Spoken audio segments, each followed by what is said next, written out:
And that is going to be the ball game. 6, 5, 4, 3. They can't snap it. They can't stop it. They can't win it. Alabama wins the ball game. Derek Thomas, linebacker, Alabama. He was a nightmare for people that had to try to prepare for him because he had unique skills. Just go get the quarterback. I felt sorry for some of those poor tackles that came in and had to go against him because they didn't realize what they were getting themselves into. Hey, baby, let's go out there like a bunch of crazy dogs, have some fun.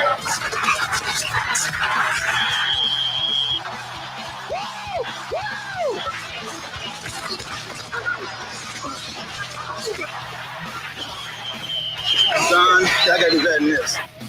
Lights out.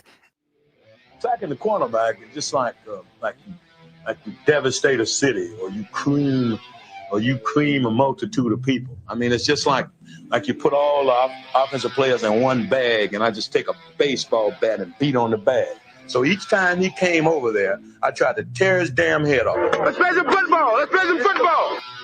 The pressure is on. This is Off the Edge on Tide 100.9. Focus on what you want to do, what you want to accomplish. Think about that. Don't think about how you feel, how tired you are, how hot it is. You got to push yourself on the field like when you're playing football. It's my honor to present the National Championship Trophy to Coach Nick Saban and the Alabama Crimson Tide. To me, this is the ultimate team. All these guys bought into everything they needed to do to be the best players that they could be. There's more togetherness on this team than almost any team that we've ever had.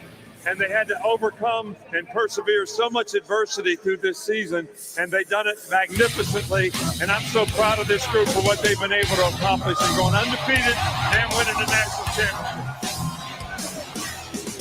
Streaming live on YouTube, Twitter, Facebook, and the Tide 100.9 app. Here is your host of Off the Edge, Jacob Harrison.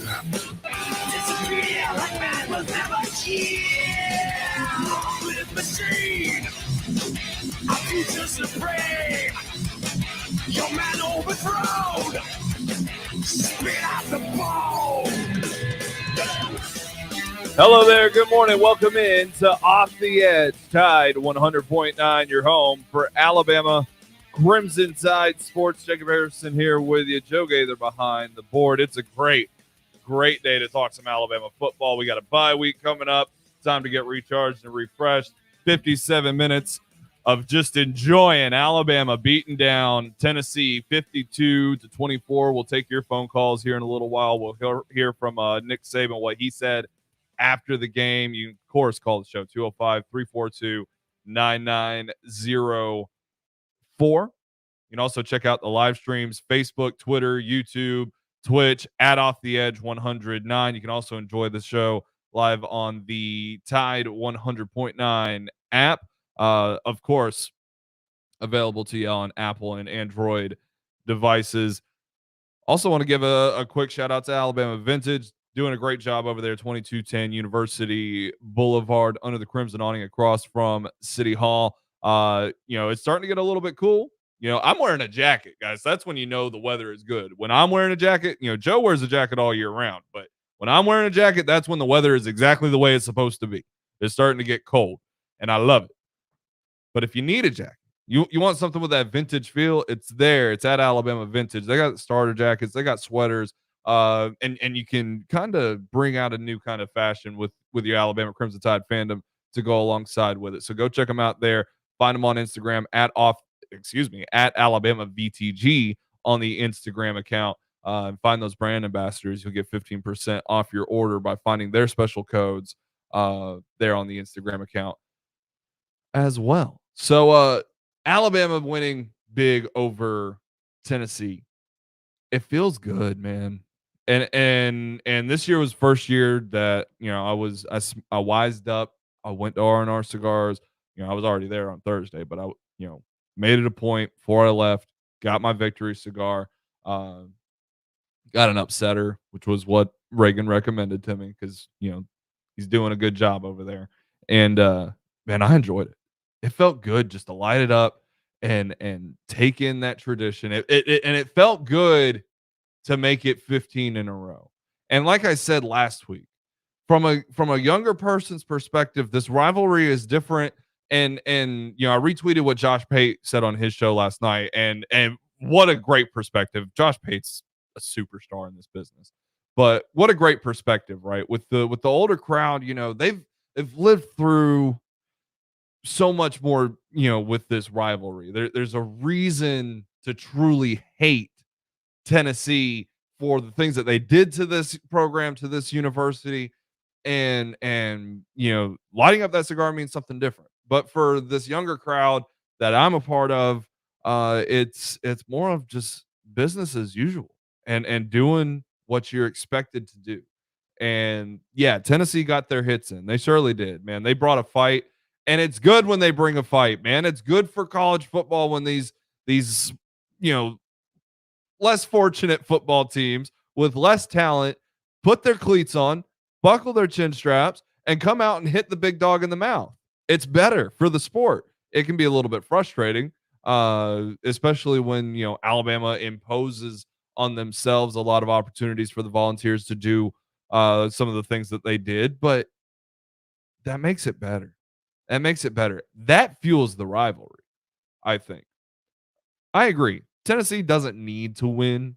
Tennessee doesn't need to beat Alabama for there to be a semblance of a rivalry. I've pointed at it several times. LSU is 1-9 the past 10 meetings, but we still respect them because of what they bring to the table when they come to play Alabama, or when Alabama's in Death Valley. There's that air of this means something.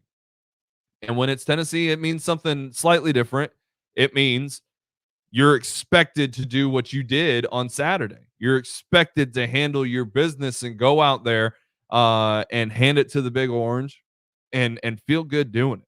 And it felt good. It felt good for, you know, 9 minutes to go in the fourth quarter. And there's, you know, the haze that lives over Bryant-Denny Stadium. You know, the LED lights struggling to peer through the haze that lifted over Bryant-Denny Stadium. That's what it's about, man. And that's what it's about now. I understand the traditions and the histories of this rivalry. I really do. And I respect all of that. But right now, it's just about killing them. It's just about being a bully. And if you're the hammer in a hammer and nail rivalry, I said this last week, then by God, be the hammer. And once they're in the board, keep hammering. Push them through the board. Get to the next board. Keep hammering them. Make them feel it. Make them feel like they've got to dig within themselves to finally find a way to get in there and get a win, because they can't. It's been over 5,000 days, and I don't know that it'll be another 5,000 days if Josh Heupel continues on the track that he's on, because he's getting a lot out of guys that, you know, let's be honest, we're not as good as Alabama. But here's to a couple thousand more, at least. You know, Nick Saban turns 70 in less than a week. So, you know, we got to bide our time and start to enjoy things a little bit differently around here. But it felt good. It felt good. And on top of all of that, you know, you've got what happened on the field. And you know, that's where we'll focus. It's what we do on this show. What I talked about being kind of the focal point for Tennessee was a mismatch. Tennessee is very good at controlling the middle of the field, both in the run game and in the passing game, and it could make things difficult on Alabama, who has been vulnerable in the middle of the field when they're on defense. And plus, you know, all the pressures that Tennessee brings. But looking at their offense first, they struggled to run the ball pretty much at all. 64 yards for a team that was in the top 10 in rushing in the country. Alabama shut them down. Now, listen, there is the caveat, and folks will say it. Tyon Evans was banged up. I mean, he had 7 carries. Like, that's not what Tennessee wanted out of their guys. Now, a lot of that had to do with the fact that Tennessee had the ball for less than 20 minutes. They didn't run a lot of plays. They had a lot of splash plays, and that's what kept them in early on. But even still, you look in the second and third quarters when Alabama didn't even allow a first down. Did not allow a first down. The crowd had a lot to do with that. But sometimes you got to suck it up and admit that this defense is pretty damn good when it's on point, right? It's doing its job and it's making stops. If the other team wants to volunteer themselves to start every single drive at 1st and 15, then let them. That's their problem. That's their prerogative, okay? It would still be bad for the defense to allow first downs in those situations, would it not? The penalties surely do help. And there's a reason Nick Saban walked the entire field to go thank the student section and the entire attendance of Bryant-Denny Stadium for what they did in that ball game, because they did a lot. They did a lot. And it's the same thing we've been harping on since we saw what Florida did down in Gainesville in the Swamp. But Alabama's defense showed up. Number 8, number 10, who I've been bagging on all year long because I want to see them do what they're capable of. They're entirely way too athletic. They're entirely way too gifted to be in the spots that they have been in for much of this season.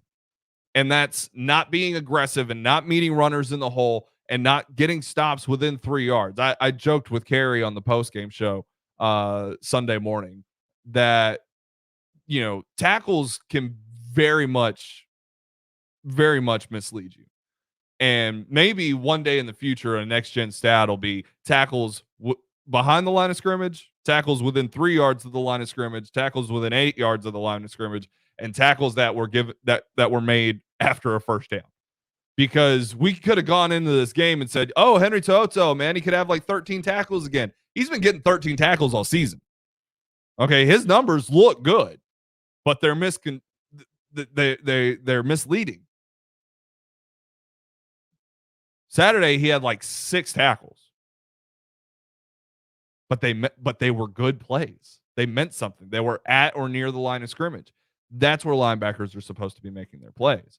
If you're in coverage, that's a completely different story. But in the running game, number 10, number 8, Christian Harris, Henry To'oTo'o, man, they did their jobs. They did their jobs. The defensive line did their jobs too. But when you watch number 10 and number 8 back, I know a lot of us watch the game more than once, not just the guys that get paid to analyze it. When you watch it back, watch those two guys, man. They're aggressive. They're going to the line of scrimmage. They're filling their gaps. They're not scared of getting blocked. They're not scared of having to shed blocks. Not saying that they've been playing scared all year, but they've been avoiding the situation of having to shed blocks. And, man, they did their jobs. And it made things so much easier on Alabama's defense. It made things easier on the back end. Now, listen, Alabama did give up the big plays, and it is what it is. Tennessee is capable of those types of things because Hendon Hooker, look, he's really, really good. Did he just throw an interception? I was pretty good at that timing on Twitter. Nonetheless, Hooker played a fantastic game. Josh Heupel came in with a great game plan. But here's the thing with running extremely fast tempo when you are the worst team. When you do it early, you can get up big, quick.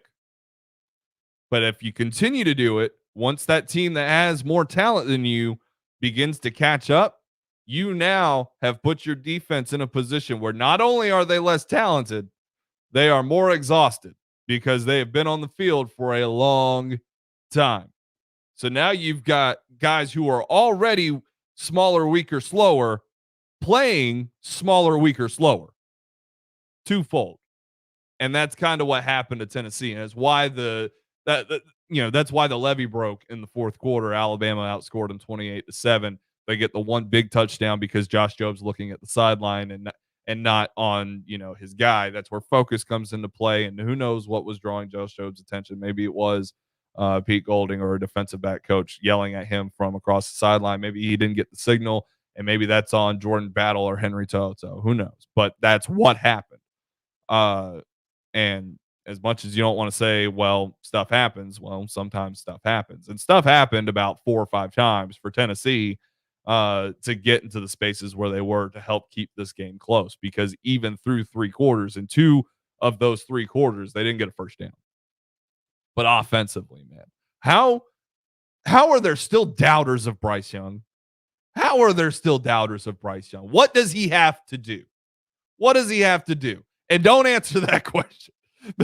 Because if there's some of y'all, when you answer that question, you're going to out yourselves. He's running now. He's running. He's completing 70% of his passes, even though he threw 43 passes, 371 yards. Battling through tight ends just falling off the face of the earth and not becoming a factor in the ball game. Playing through losing Chase McClellan, who was a big feature out of the backfield. Playing through his wide receivers consistently dropping the ball. Oh, by the way, he really only has 2 receivers right now. Slade Bolden is a non-factor. JoJo Earl hasn't caught a pass in weeks. Okay, Trayshawn Holden is just now starting to put himself into the equation, but he's not getting enough snaps to make an impact either. This is the John Mechie and Jameson Williamson show for Bryce Young, and yet both of those guys, despite John Mechie and Jameson Williams both having fantastic games, are they're still, there's still a little bit of room to give there where they can play better. They can elevate what they're doing. Now, John Mechie, I mean, Saturday he was perfect, darn near perfect. He played an incredible game. Jameson Williams had the big drop at the beginning of the game. Again, stuff happens. He made plays later in the game. I don't want to down those guys when they're great, but there's still that room, right? We can all tell. I was listening to Pate. It's what I do. He's great. He's a great guy to learn from, listen to. And he's talking about, think about the guys that are surrounding Bryce Young, right? What did we say about Mac? And what did we say about Tua? Both of them. Well, they're surrounded by the best player at their position everywhere. Look for both of them, okay? Both of them had offensive linemen who could be argued as top 3 at each position.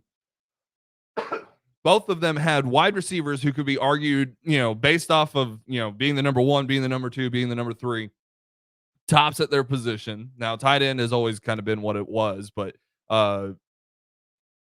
Tua did have Irv Smith. As for running back, well, they both had Najee the whole time. And Tua even had Josh Jacobs and Damian Harris. So Tua had 3 running backs who are now the leading rushers for NFL teams, who are big deals fantasy-wise too. Those guys were surrounded by a lot of talent, and they were still great quarterbacks. And they're playing well in the NFL. Don't listen to anybody that tells you Tua and Mac are bad. Are they struggling as rookies a little bit? Yes. But are they playing great as rookies too? Yes. Tua is still in his first 16 games, still technically a rookie.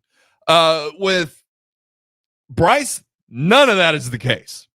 His offensive line, he's got Evan Neal. He's got Emil Ekiyor. Javion Cohen has been playing really, really well. But we don't have that elite offensive line. Now, they're up for the Joe Moore Award because they're better than we give them credit for. Like, Chris Owens isn't a turnstile at right tackle. You can't pay me to believe that. Is he a great right tackle? No. Is he a good right tackle? Probably not. But is he doing his job about 80% of the time? Yes. And is he giving full effort? You bet.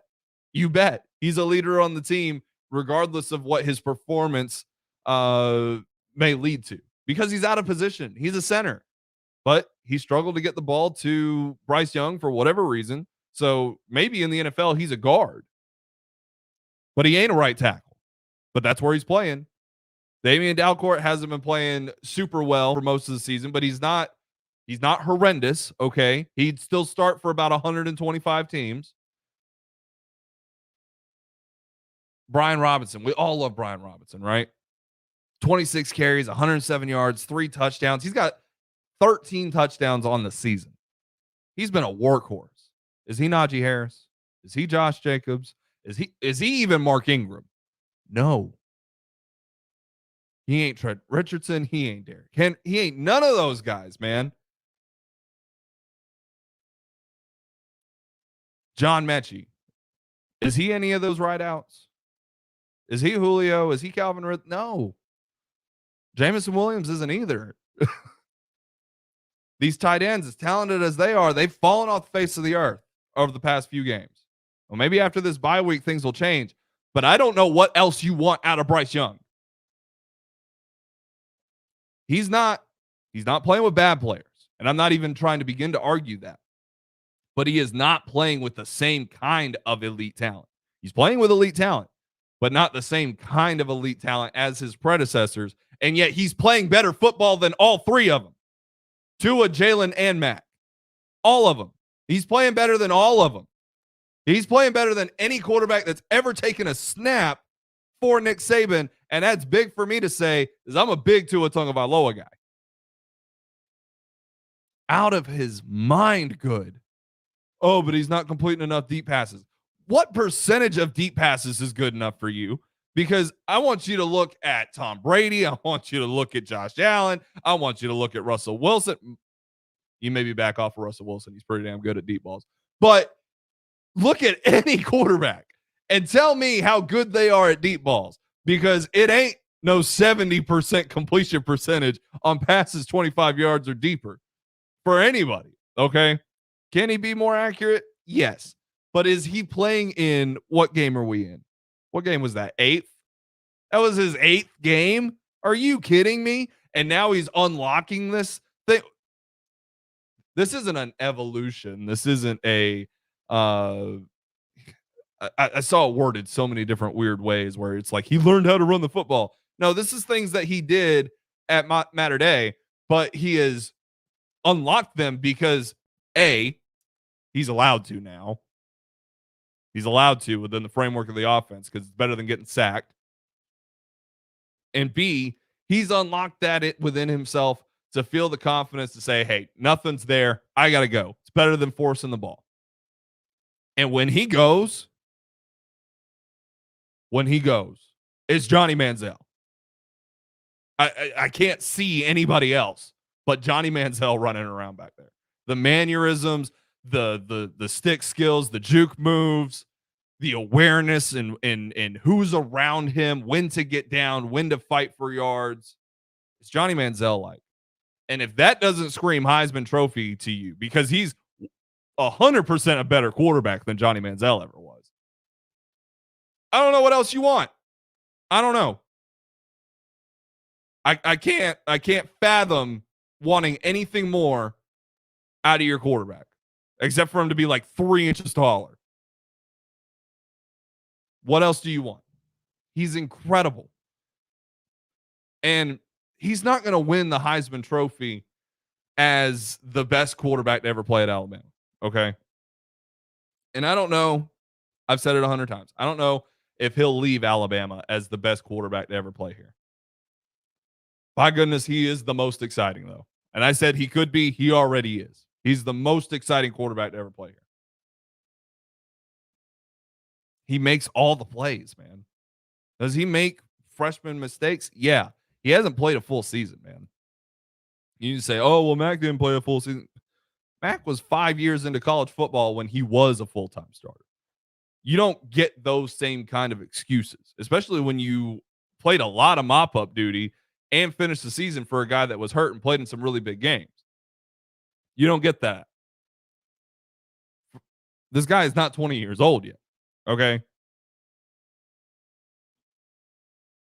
Technically, shouldn't have been smoking a cigar. Right? Not trying to get anybody in trouble, but just perspective on the talent and what he's doing. It's incredible. Appreciate it. Stop being so damn nitpicky. Enjoy him. And if you are enjoying him, then just keep relishing in what I'm saying, because it's insane what he does with great talent, with elite talent. Alabama's still a top 3 team last time I checked in the AP poll. But it ain't the same kind of talent. And it makes it that much more special. There ain't going to be people in Bryce Young's draft profile next year when he's vying to be the number 1 overall pick saying, oh, well, he's surrounded by all that talent, the same way they did with Tua and Mac. They might say it. They're ignorant. Don't listen to them. Find another draft outlet.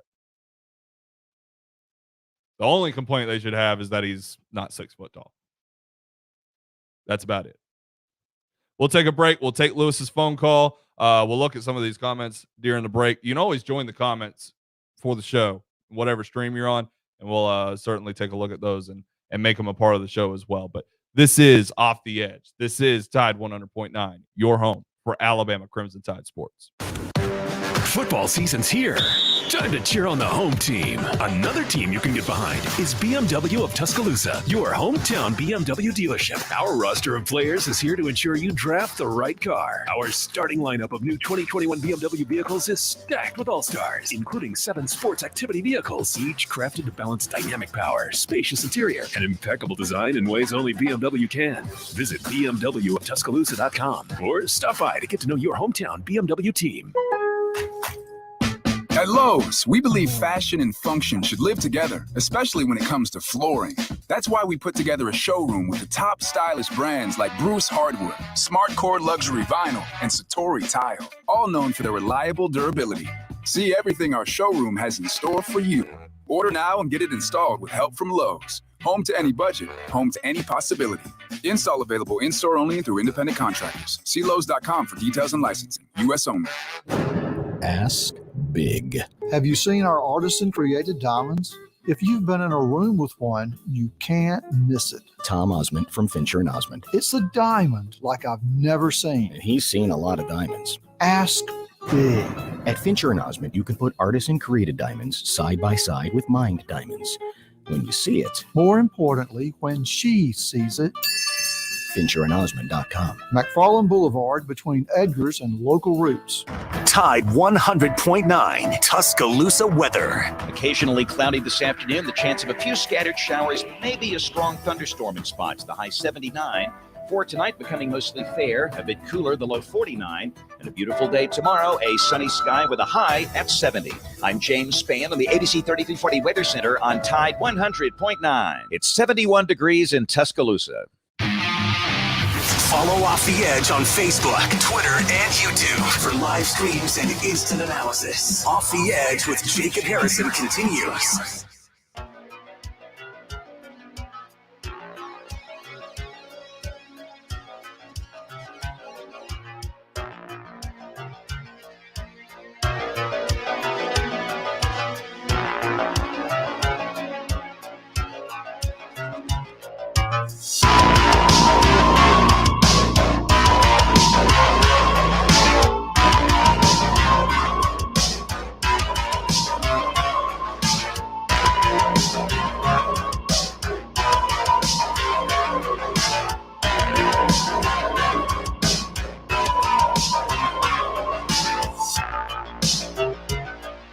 Back here on Off the Edge, Tide 100.9, your home for Alabama Crimson Tide sports. Set out to the hotline. Welcome in, Lewis. Lewis, what's going on, man?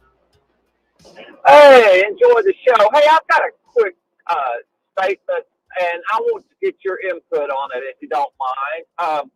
Josh Heupel has kind of stirred the pot, complaining about the play where Bryce Young, would go for the end zone, and he claims that it was a bad call. They should have reversed it, that the ball came out, and it's close, no doubt about it. But here's what I'd like your input on that. Did he not fall on that ball in the end zone anyway? Would that not have been a touchdown anyway? So whatever, it's too late now, but I'd just like your input on that, and enjoy the show. Thank you. Absolutely, Lewis. Take it easy, dude. Yeah. I think that's the way that it was ruled anyway, wasn't it? I think that's the way that it was ruled anyway. I think the final ruling was that that Bryce did fumble the ball and that he landed on it. Looking at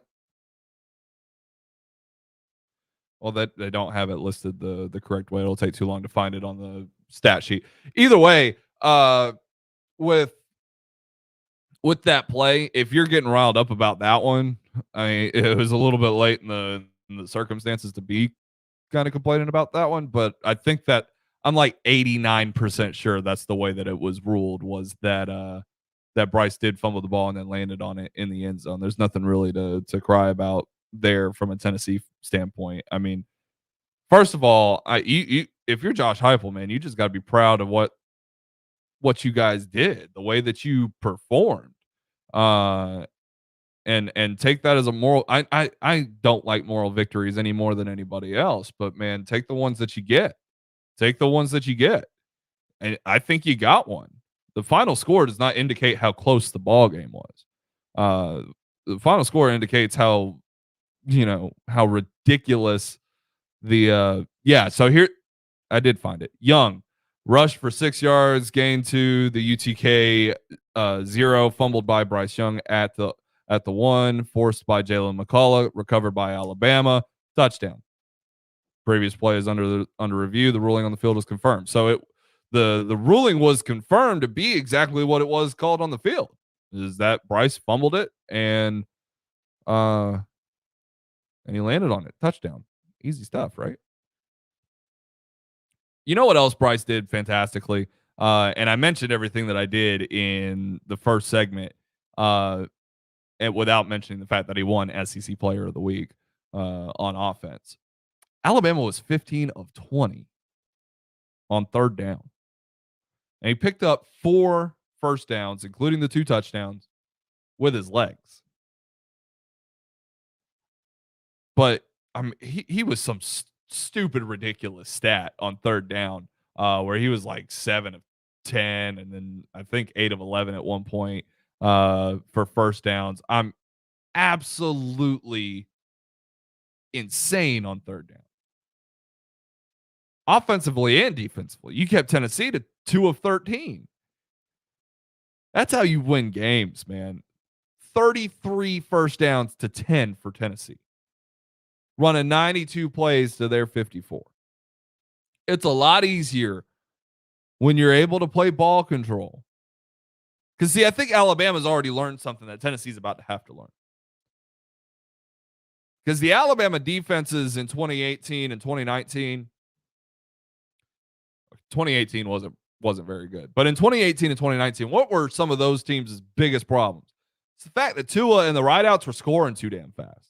And the linebackers were too young to be able to go back and talk to Pete Golding and be like, hey, this is what we see, man. And then as soon as they get those words out of their mouth, and they're stumbling them over them because they're young and they don't fully understand everything that they're seeing, they're already back on the field because Tua has done thrown a 4-yard slant to Henry Ruggs and he took it 80 yards to the house, right?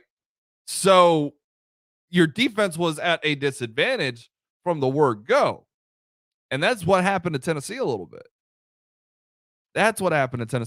And then, that's one of the plagues of being an up-tempo offense is you get going, and you're working. And then all of a sudden you start stringing together a couple of 3 and outs, and it makes it incredibly difficult for you to get any momentum together.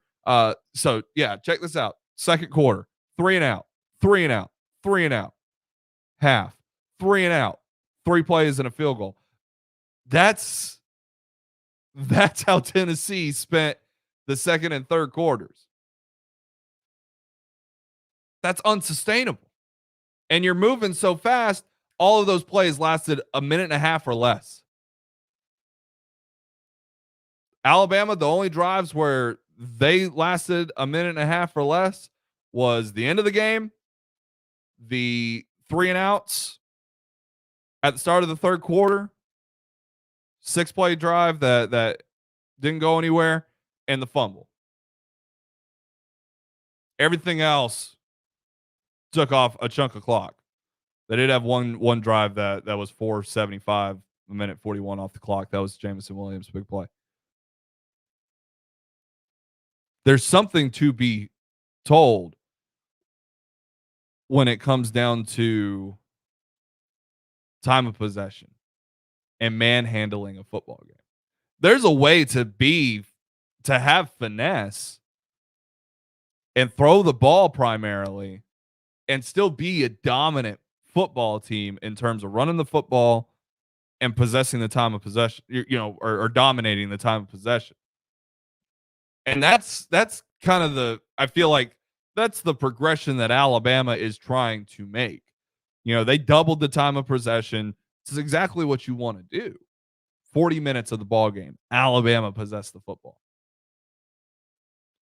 And they still threw the ball 43 times and still had big plays. right?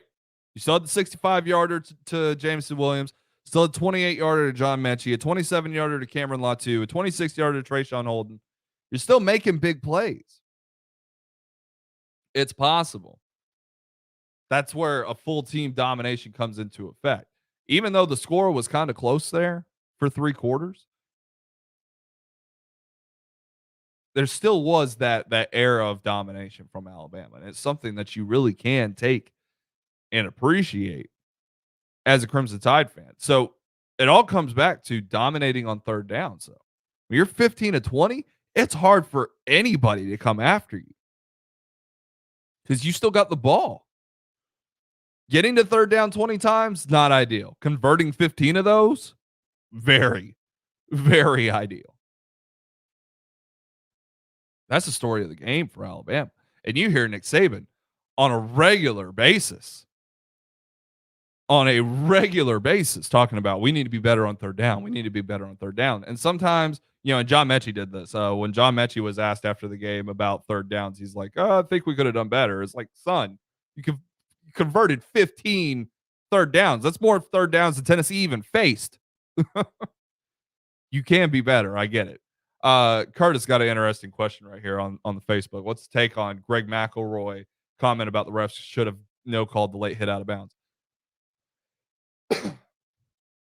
He was wrong. He was wrong. Yeah, I mean, Bryce was out of bounds by a good 4 yards. Here's the thing with Greg McElroy, because I've seen it still this morning. Followed a thread from Casa Grande on Twitter talking about McElroy and why Alabama fans are so disgruntled with him. Listen, little trick of the trade from a color commentator. Half your job is to sound really smart. The other half is keep people interested and entertained by the game. And if you're not entertaining, Gary Danielson, then it makes it very difficult for people to want to watch your side of the product, right? With Greg, he's got an added component, right? And everybody gets a little bit out of shape with this one. The added component is that he's a Crimson Tide alum who regularly calls Alabama games. So he's got to try extra hard to not be biased. And a lot of folks look at Greg and they're like, well, he's extremely unbiased to the point where it makes it seem like he doesn't like Alabama. Now, listen, I don't listen to what he does during the week, so I don't know. But I can tell you just by listening to what he does on the weekends that what he's doing is no more than what his job asks of him to do. And that's to sell the game and sound intelligent about the game. Every color commentator ever has been wrong about something. And I know Curtis isn't being, ridiculously negative about McElroy, but he even said he likes Greg. But with McElroy, I think a big thing comes down to a lot of pride and some fans just getting to the point where they want to see that, their guys sticking up for them. And they only want to hear good things about their team on the broadcast. Well, if you only want to hear good things about your team on the broadcast, then download the Tide 100.9 app and listen to Eli Gold call the game. That's the best piece of advice I got for you. They'll agree with you on every call. They'll agree with you on every situation. They'll tell you when Alabama's playing really, really good, and they'll kind of haze over it a little bit if Alabama's not playing good, right? That's what that is tailored for. What Greg is doing is tailored for people that really may or may not have any true interest in Alabama versus Tennessee. And on top of that, cater to the people who are trying to learn the game or understand the game on an X's and O's level and want to see his input on what happened. That's what Greg's job is. He was wrong about the out of bounds play. But as far as all the hate that Greg McElroy gets, I ain't here for it. I don't understand it. That's just me. I think he does a fine job. Half his job is to keep you glued to the television and look at things from a Tennessee perspective. Because they're the underdog. That's the other thing. He's calling all these Alabama games. He's got to focus on what the other team has to do to compete with Alabama, so he's not able to just talk about all the good things Alabama does. Because if you just talk about, oh, Alabama does this well, Alabama does that well, Alabama does this well, everybody already knows that. Everybody already understands that. There's a rule, right, where you can't just say, well, Alabama's better than everybody. Why are we here? Because it leaves out that air of, it leaves out that space where what could happen, what might happen. It leaves out the possibility of what if, which is a big spot in sports. You know, because if we played all these games on paper, Alabama's not 6-1, and we're not dealing with the stress of being the number 3 team in the country. Alabama wouldn't be ranked behind Cincinnati, but we do play them on the field, and the color commentator has to prop up the underdog so that when the score is 38-24, they don't go anywhere because there's that chance. Here's what Tennessee needs to do to stay in the game. They need that chance.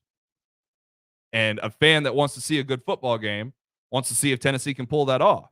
So they stick around, right? A little inside information on what these guys do. You can call into the show 205-342-9904. We'll continue the conversation. I do want to talk about Ajayi Hall a little bit later in the show and kind of make sense a little bit about what's going on with him and see things from his perspective as well as Nick Saban's. But next, we'll take George and Macon's call here on Off the Edge. Tide 100.9, your home for Alabama sports. It takes 2 vaccines to help protect you this season, the flu and COVID-19. And now you can get both shots at the same visit. Learn more at cdc.gov/vaccines. Sip and save at Circle K with our great new drink subscription. Join Sip and Save today and enjoy 1 drink a day every day for just $5.99 a month. Enjoy your favorite Circle K ice cold fountain drink, Froster, or freshly ground coffee every day. That's 30 drinks a month for only $5.99. So sip and save at Circle K. Sign up in store or at CircleK.com. Circle K, take it easy. Man the Boogman here, inviting you to shop the great selection of Carhartt products at both locations of Irvin's. We have many styles of Carhartt logo tees, as well as some new colors in both Carhartt loose fit, heavyweight pocket tees, and the ever popular Force Relax Fit midweight tees in both long and short sleeves. Irvin's also has a nice selection of Carhartt hoodies for both men and women. While shopping at Irvin's, don't forget to check out all the new Carhartt caps and beanies in great new colors that you're sure to love. So remember, Carhartt at Irvin's, and tell them Van the Bootman sent you. Get in zone, AutoZone. Welcome to AutoZone. What are you working on today? So it's about time for an oil change? We've got what you need. Right now, you can get 5 quarts of Mobil 1 full synthetic or synthetic high mileage motor oil and an STP extended life oil filter for just $36.99. And you can get it all fast, your way. Just order online with our free same-day store pickup or next-day delivery. Get in zone, AutoZone. Start your job today at AutoZone.com. Restrictions apply. We're planning a trip to Spain later this year. But our Spanish is pretty bad. So we're using Babbel. Babbel's conversation-based method teaches you real-life words and phrases. And with Babbel's interactive bite-sized lessons, you'll remember what you learned. There's no easier way to learn another language. Ahora hablamos español. He just said now we speak Spanish. Babbel, language for life. Now try Babbel for free. Just go to Babbel.com. That's Babbel.com. You're listening to Off the Edge on Tide 100.9.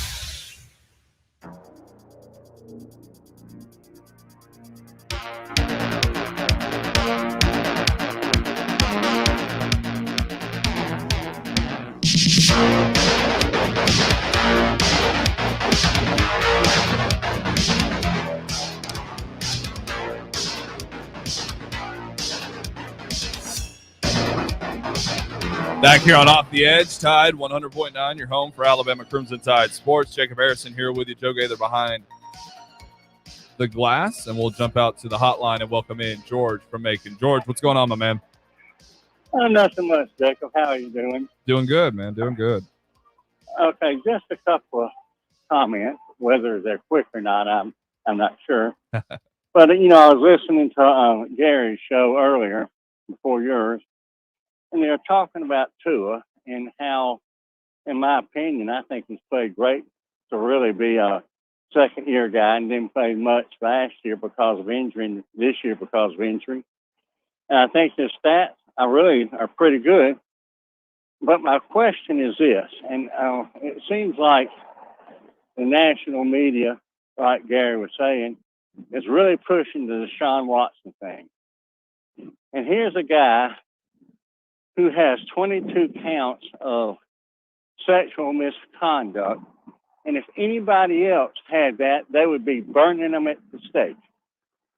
And why that isn't happening with him, now granted it's alleged, but it really, when has it mattered, if it's alleged or not, when it comes to something like that the national media does not burn you at stake. Okay, my next comment, obviously, as I've told you before, I've been following Alabama since 1960. And I really thought we played pretty good, but intermingled is that inconsistency where we make 3, 4, 5 mistakes that have a disastrous outcome. We line up wrong and it causes a touchdown. Or I still don't understand why and how we rough their punter. I mean, Nick Saban has always said, let's take it, get the catch, not try to make anything more out of it, but get the catch and get our offense on the field. But on the good side, I felt like our defensive line played pretty well. I think our linebackers played better. And if you take away those 4 or 5 plays, we basically almost shut them out. And Bryce Young, I'm kind of with you. He might be the most talented quarterback we've ever had. He is so deceptively quick. I mean, some of their defenders, they broke their ankles. And, he was just amazing. He's calm. He gets the ball to our guys when they drop it. He doesn't get all freaky out and upset. And Billingsley, have you seen a player take a step back as much as he has? It's bizarre. I mean, I don't get it. I mean, he can't do anything. When he was in the doghouse, he was making plays left and right. Now he Right. can't. Now he can't catch the ball. I mean, really can't catch the ball. And I think we're seeing now why Coach Saban wanted J-Mo. You take away him, and we got only one. Minsky, he's pretty dependable, but he's had drops. But right now, Christian Leary, I'm surprised he hasn't stepped up. And JoJo Earl, he was supposed to be great. And Hall, there's something there that we don't know. Why he isn't playing more. But Holden, he is coming on, and he's going to be a star. He is. And, I got a lot of faith in Trayshawn Holden, man. Once he starts getting on the field, I do more. too. I think that the more comfortable he is, the better he's going to be. 4018, he just ain't got it. I mean, bless his heart. You want to have him. You want him to have it so bad, but I mean, he just can't. He just can't. Maybe he's a dependable punt catcher, but other than that, he just doesn't have it. And if everybody says that Bryce has as much talent around him as Matt did, they're watching a different game. They're looking at the scoreboard. That's all they're looking at. Absolutely. They're not even looking at the stat sheet. It's just the scoreboard. I mean, when you watch Bryce run, he doesn't have that. I don't know. He's got tremendous quickness, but it's deceptive. I remember when I saw a clip of him playing as in high school. I thought, man, that looks like Kyler. That plays for the Cardinals. Yeah. And then when you saw him, he doesn't have the. I mean, he's got quick feet. They don't look quick, but he does have the same results. I mean, I mean, after this game, there's so much more pressure put on a defense than there was before, because now you got to worry about him taking off. So you got to have somebody keeping an eye on him, a spy or something, so when he does take off. But back to Tua, you know, I was watching. They said, well, a great player does great plays. And when it was, I think, third down and Tua took off, and I think it was their safety had a clean shot at him and hit him hard, and Tua spun and made the first down. I mean, you would have thought that, my goodness, he's broken in two. But they don't say what a great play that is. They just move on. But why isn't Deshaun Watson? Why doesn't the national media burn him like they would any other player for what he's being accused of? That is really, I don't understand that. Well, this is my opinion on it, and I don't know if everybody will like my opinion on it. With Deshaun, it's even though everything sounds so heinous, and it really does, and I'm not taking away from that, he is innocent until proven guilty. He is still employed, as anybody else in the world would or should be in that case, you know, and if everything turns out to make him guilty, then he won't be playing football ever again. And if he's innocent, it's still going to linger over him. You know, Ben Roethlisberger still has that same deal. And his charges and allegations were far more serious, to be honest, and proven, and he's still playing. But, you know, he managed to weasel his way out of it. It's the nature of being a guy that's handed millions of dollars, though. But with Tua, though, it's, I don't know why there's so little faith in him. Because in this game, he completes 80% of his passes for almost 300 yards and 4 touchdowns. One of the interceptions into the end zone was not his fault. The second one, big time his fault. I thought he played fantastic. So I don't understand. I don't understand the effort to want to go get Deshaun Watson or to even allow the noise to persist, because just saying that that Tua is our quarterback and that we trust Tua and that we like Tua, none of that is enough if you're not shutting down every single time. The minute Deshaun Watson starts trending, we are not trading for Deshaun Watson. Even if you end up doing it, just doing that little bit will help kill this narrative that Tua can't be a good quarterback for whatever reason. Because Tua is clearly showing he's got it within himself. He's just, like I said earlier, he's still a rookie. He hasn't played 16, now 17 games. He's still in a learning phase. And he's got better weapons who are still hurt all the time. He's got a better offensive line. It still ain't great. He's got better running backs. They're still not great.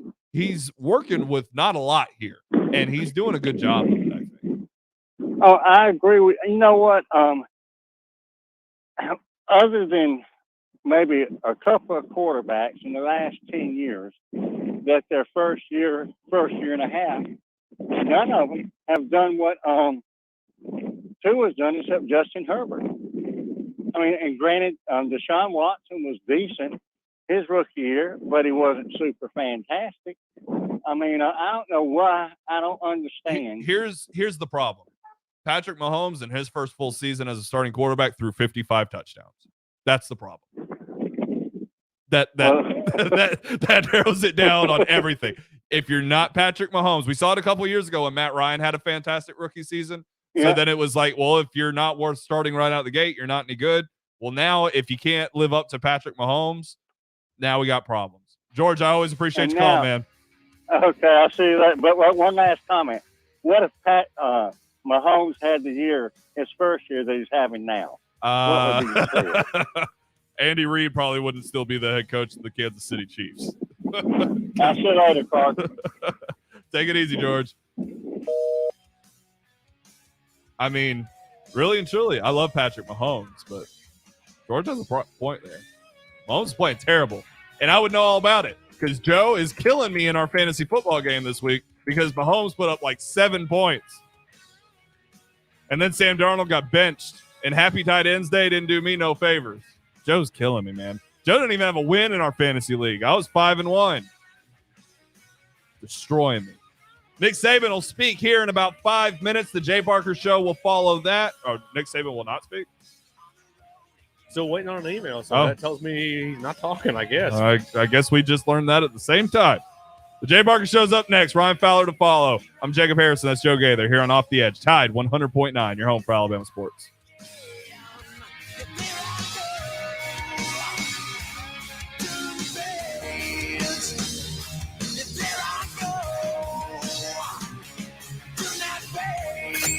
Thank you for listening to Off the Edge. Can't tell you how proud I am of our players, our team. Join us every Monday from 8 to 10 and Friday from 7 to 9 p.m. on Tide 100.9 and the Tide